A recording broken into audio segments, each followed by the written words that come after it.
আসসালামু আলাইকুম বন্ধুরা, কেমন আছেন সবাই? আশা করি সকলেই অনেক ভালো আছেন। তো বন্ধুরা, অ্যাঙ্গোলা সরকারি হিসেবে অ্যাঙ্গোলা গণপ্রজাতন্ত্র আফ্রিকার দক্ষিণাঞ্চলের পশ্চিম তীরে অবস্থিত একটি রাষ্ট্র। মোট আয়তন এবং জনসংখ্যার বিচারে দুক্ষেত্রেই ব্রাজিলের ঠিক পরেই। এটি দ্বিতীয় সর্ববৃহত্তম লিওসোফেন পর্তুগিজভাষী ভাষা দেশ এবং আফ্রিকার সপ্তম সর্ববৃহৎ দেশ।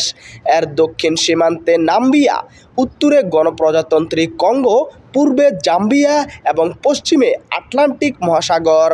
অ্যাঙ্গোলার একটি ছিটমহল প্রদেশ রয়েছে, ক্যাবিন্ডা প্রদেশ, যা প্রজাতন্ত্রী কঙ্গো ও গণপ্রজাতন্ত্রী কঙ্গোকে ঘিরে রেখেছে।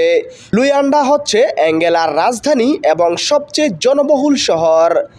প্যালিওথিক যুগ থেকেই অ্যাঙ্গোলায় বসবাস করছে মানুষ। পর্তুগিজ উপনিবেশন থেকে